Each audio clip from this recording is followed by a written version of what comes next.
And God said, Behold, I have given you every herb-bearing seed. To you it shall be for food. Genesis 1:29.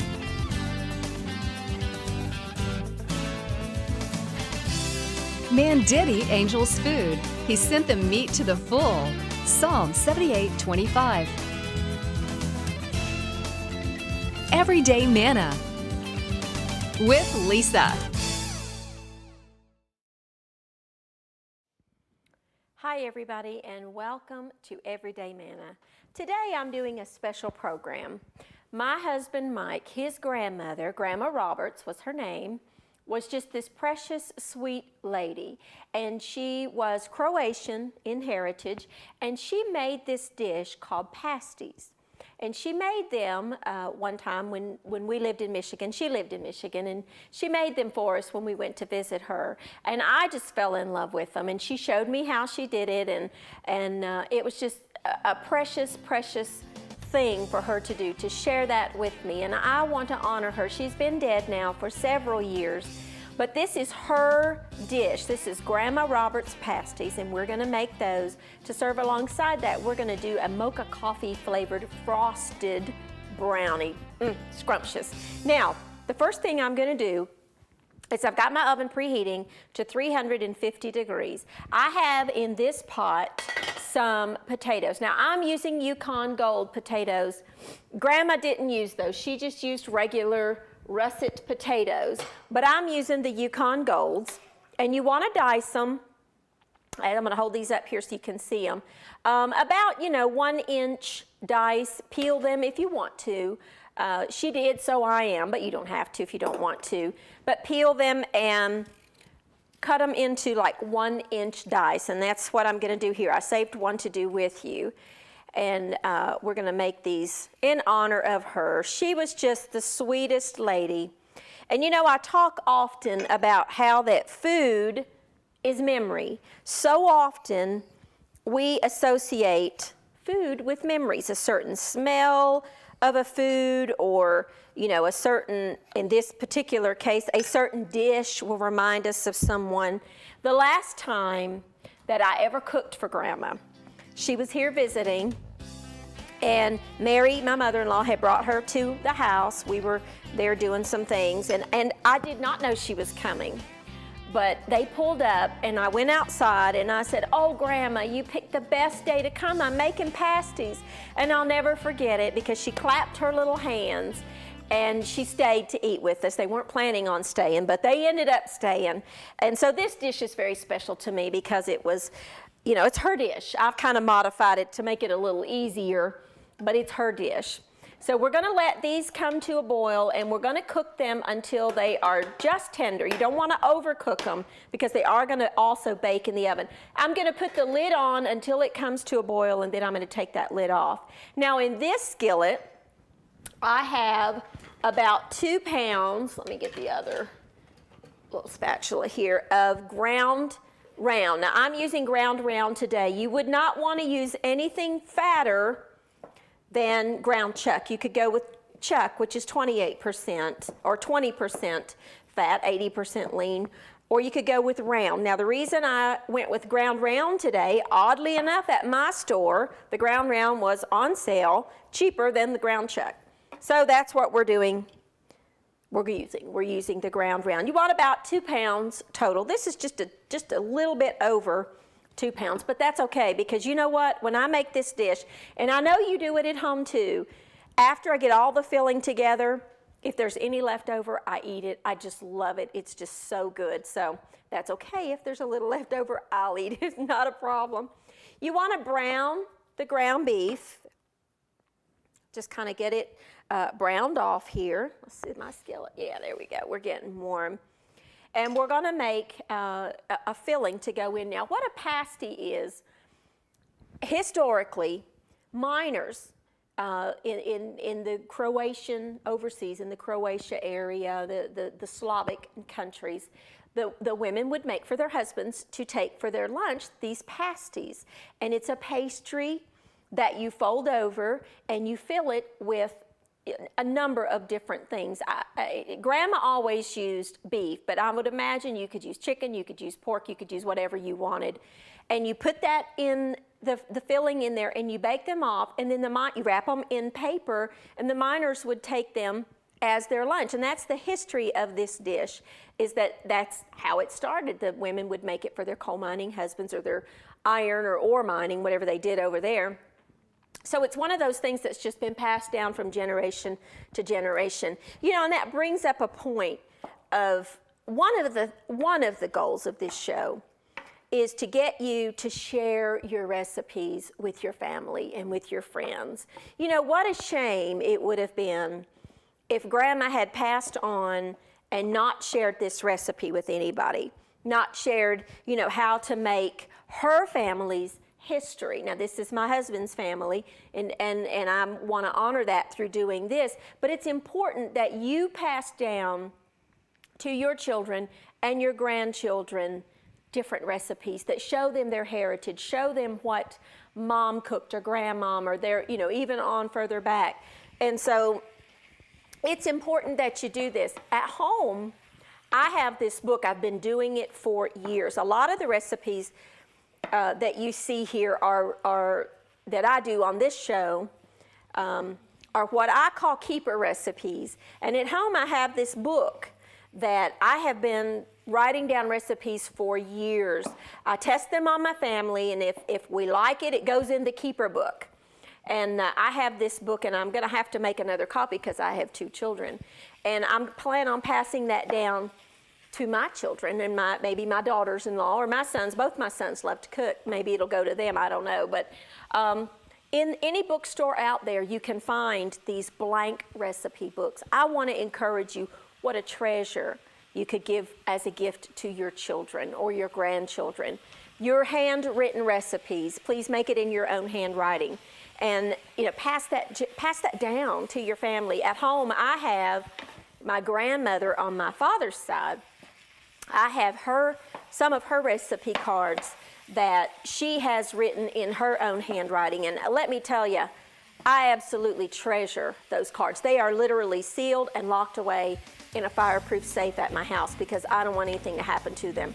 I treasure them. So these, you know, that's kind of the point of this show, is to get these things passed down to your children. Now, while that's browning, I'm gonna add just a little bit of salt, probably about a teaspoon, because we're gonna be using another product that has some salt in it. About a teaspoon. I use kosher salt for cooking, and I use the fine salt for baking, but in the cooking, I like the kosher salt. And plenty of freshly cracked pepper. We're just gonna brown this beef off and cook these potatoes, and then we're gonna drain this beef, drain any excess fat that might come off. We're gonna drain that because I don't want that in the final product. I'm gonna take a quick break. I'm just gonna keep stirring this beef, and when I come back, we're gonna put Grandma Roberts' pasties together. I'll be right back with you in just a minute.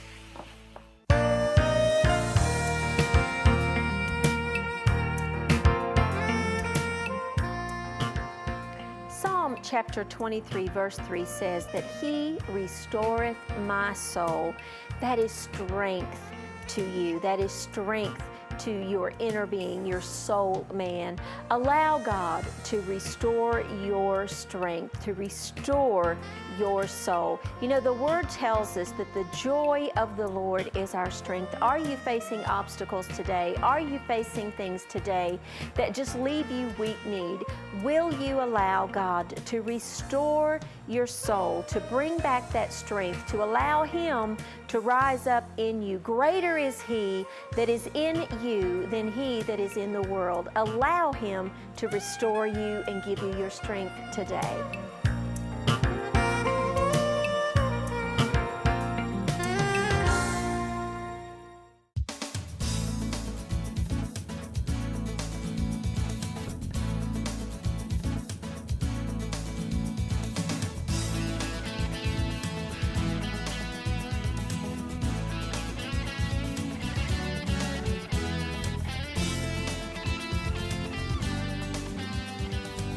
Hey, and welcome back. Now our beef is drained and it's browned and drained.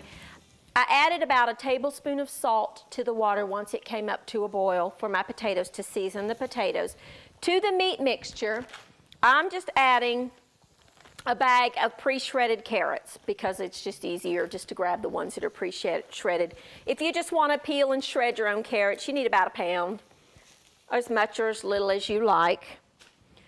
Just kind of stir those in. Now, Grandma shredded hers on a box shredder, but I'm taking the convenience way. I love this stuff. Now, I'm using 1 package of the dry onion soup mix. You've seen me, we use this a lot on here. I use this a whole lot at home. Just the dry onion soup mix. Make sure you don't get the other flavors, just the onion soup mix is what you want. Kind of stir that in a little bit, and that adds wonderful flavor to it. Smell it already. I'm going to add a little bit of Worcestershire sauce. Now, Grandma did not add Worcestershire, but I like it. So I'm adding just a little bit of, probably about a tablespoon total of Worcestershire. It just adds a flavor. I don't know how to describe it. It makes the beef taste beefier and brings out the flavors of all kinds of different things in there. And that's coming out slow. It's about a tablespoon. You don't have to be exact with that. Stir that all together. Turn your heat down to low because you really just kind of want to keep this warm and soften those carrots just a little bit. Add some more ground pepper because I like pepper. If you don't like that much, don't add that much. That's up to you. And I like it to be just a little moist. I have 1 can of beef broth. Now, I'm not going to add the whole can. I'm going to start out with about half a cup and see where I end up. You don't want it to be soupy. You don't want it to be real moist because you're putting it in a pastry crust, and it will, cause the pastry to become real soggy. So you don't want to overdo the beef. Now, let's check our potatoes. I think they're probably going to need a minute more. Yeah, just a couple more minutes. You really just want them to be barely tender. You can take a fork or a knife and insert it to check the tenderness. If I was at home, I would be eating one to check for tenderness because that's how I do it because I love potatoes. Love them. Now, let's just set that aside and let's wait till that cooks before we go any further with our beef mixture. Now, what we're going to use, of course, Grandma Roberts made her own pastry dough, and sometimes I do too, because pastry dough, pastry crust, like a pie crust, is not really all that difficult to make. But for convenience sake, now we have these, she didn't have this. We have these wonderful, easy little pie crusts that come in the refrigerated section at the grocery store. So I'm just buying 2 packages of these. I'm going to grab just a little touch of flour to put on my board. Just a little bit of flour because I don't want it to stick. Not too much, just a little bit. Take your pie crust and unroll it like that. And just grab your rolling pin. Grab my rolling pin here. Dust your rolling pin with just a little teeny bit of flour. Just kind of smooth that out. You don't really have to worry too much about it because the rolled kind doesn't have the creases in it. And what I do is take a knife and cut it in half. Now, you could, if you wanted to cut it into fourths, you could do that. But what I do is just make, good-sized ones. Well, we'll put those on there when I get them rolled up. But you could go ahead if you wanted to and cut it into 4 and make little smaller appetizer size pasties, which would be a great appetizer. But since I'm serving this as a main dish, I'm just going to cut them in half. Let's check our potatoes. They're probably ready. Most likely, yes. Yeah. So just take the potatoes, and you know what? It's okay if there's a little bit of liquid left on the potatoes, because that just helps to moisten the pasties. And we're just going to put these in the middle, or in the middle, in the beef mixture. This is really good. Now, I'm kind of a traditionalist with this. I'm with Grandma. I like them just plain. But if you wanted to make, while these are baking, if you wanted to make a little gravy, like a mushroom gravy or a beef gravy of some sort, you could make a gravy to serve alongside these.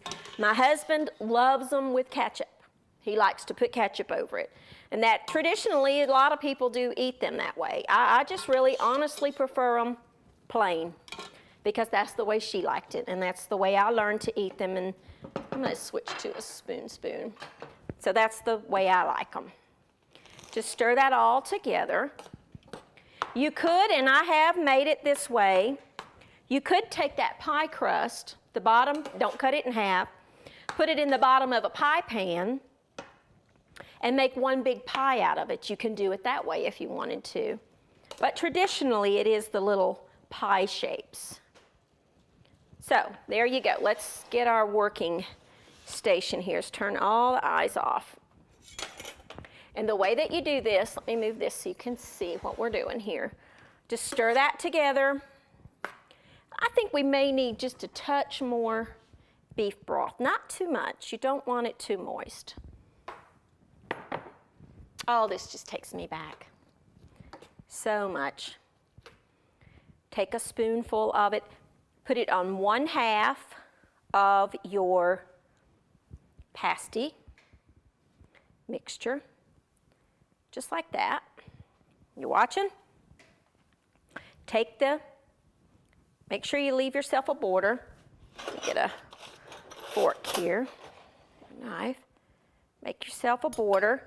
Fold it over, just like that, and seal your edges. Now, the way I do it,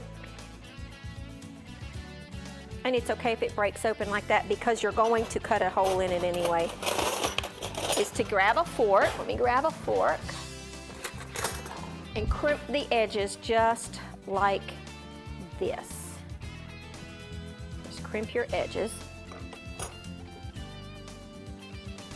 Any cut edge. Place it on a lined baking sheet, and then just cut a slit in the top. And obviously I don't have to on this one because it broke apart. That's okay. Transfer it to your, where did my spatula go here? We just use the other one. Here we go. This is the one I want. Transfer it to a lined baking sheet. I have 2 baking sheets that I've lined with parchment paper. We're going to put this on there, and then I'm just going to finish making up the rest of the pasties. When I come back, I'll show you how to egg wash them, get them in the oven, and then we'll start on our brownies. I'll be right back with you.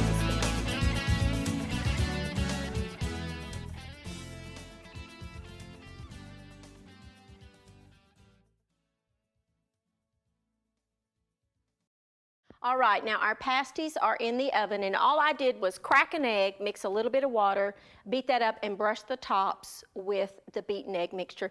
Make sure if your pastry doesn't split, like sometimes they do, and you know, that's okay, that you cut a slit in the top to let the steam escape. They need to bake for about 20-25 minutes. While they're baking, we're gonna make our brownies, and I'm just using a boxed brownie mix, whatever kind you like. The one I like actually has a little packet of fudge with it. So I'm just you just follow the package directions on whatever kind of brownie mix that you're making. Some have this little fudge thing, some don't. Whatever you like, and just read the back, and however much of whatever it calls for, that's what you want to do. Bake them according to the package directions, or your favorite brownie mix. This is 1/4 of a cup of vegetable oil, and 1/4 of a cup of water, because that's what it called for, and 1 egg. And I'm just putting that in a little bowl here and adding that to my mixture. My son Austin loves brownies, and he would eat them every day if we would make them. He loves them, and I do too. And you know what? A little trick, and the reason we're glazing this with a coffee flavored icing is because coffee makes chocolate taste more chocolatey. So if you have some coffee left over from your morning coffee and you're making this, and you want to add, you know, up to 1/4 of, you could use your coffee instead of your water. You could use 1/4 of a cup of coffee if you wanted to. and that would be delicious, but I'm not. I'm just gonna make it with the water and make my glaze. My frosting is coffee flavored. I'm using a 8 by 8 inch glass pan. Is the one that I just find with brownies, it really is better just to bake it in the 8 by 8 inch size. You want to bake these according to your package directions. This particular one bakes for about 35 minutes at 325 degrees, but whatever that your recipe calls for. And then you can lick the bowl. If I was home, Austin would be beating me to that though. He loves to lick the bowl.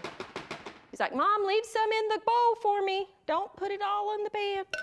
So that would be for Austin, but he's not here.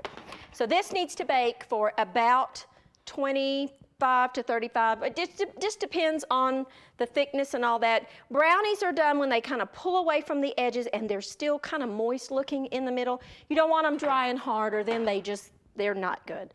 Now I have some milk heating on my stove, and I'm gonna make the frosting. We're gonna use these little packages of instant coffee cappuccino mixes.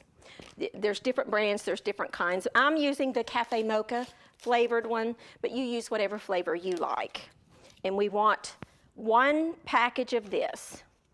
And I would say that's about 1/4 of a cup. So if you're using the canister that has the instant cappuccino coffee type thing, you would want about, I would say that's about 1/4 of a cup, and that's how much you would want. We want 1/4 of a cup of hot, or 1/2 a cup, excuse me, of hot milk. And we're just, really what we're doing is dissolving that. So let's get a whisk.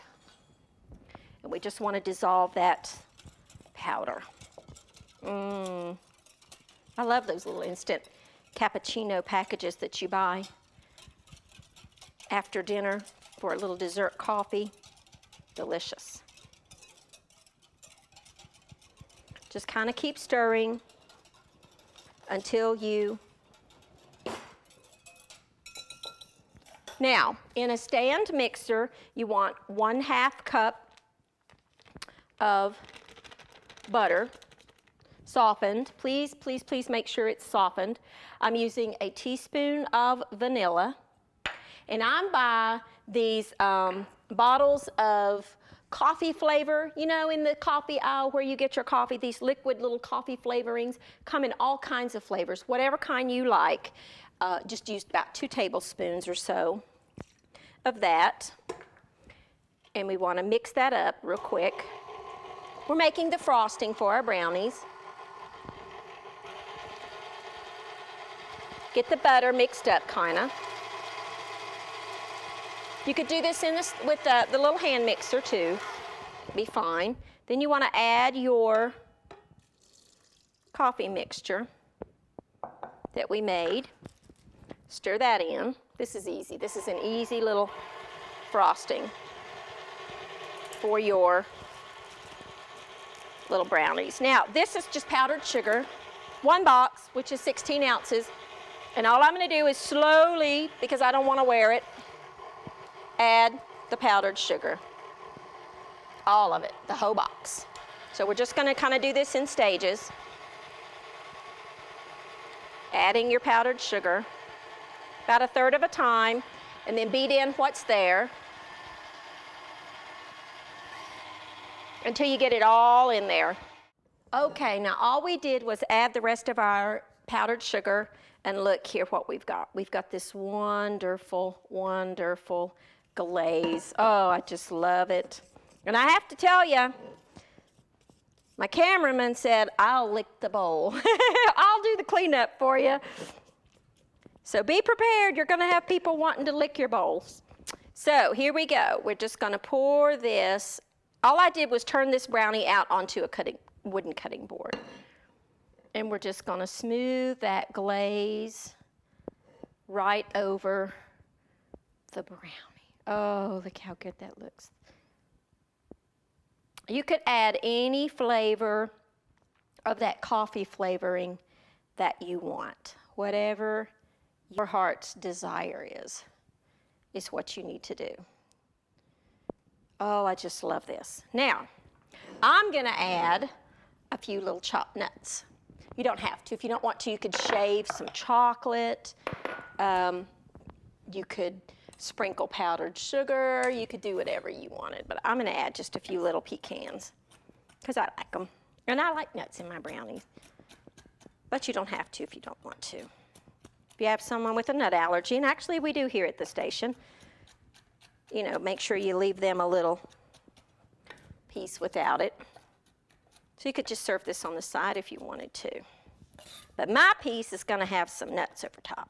You wanna take your brownie, let me just move this, and we're gonna cut it. Use a serrated blade, it's a lot easier. However big you want your piece. It's up to you. Come on, little brownie. Here we go. Oh, yes. Yum, yum, yum. And then cut yourself as big of a brownie as you want.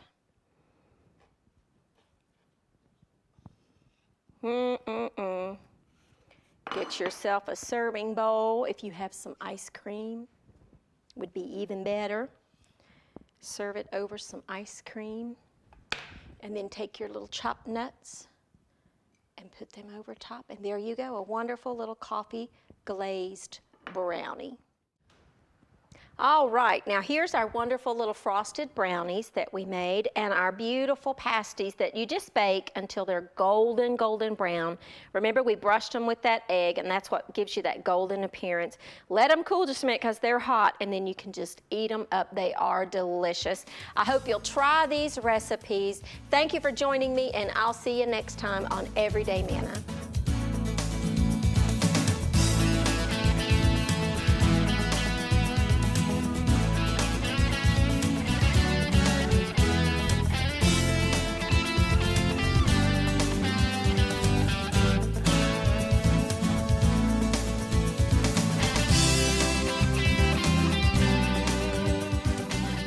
Thank you for watching Everyday Manna with Lisa. This program is made possible by viewers like you. Your support is continually needed to keep Christian programming on the air. Please send your best financial gift to Living Faith Television in care of Everyday Manna, P.O. Box 1867, Abingdon, Virginia 24212.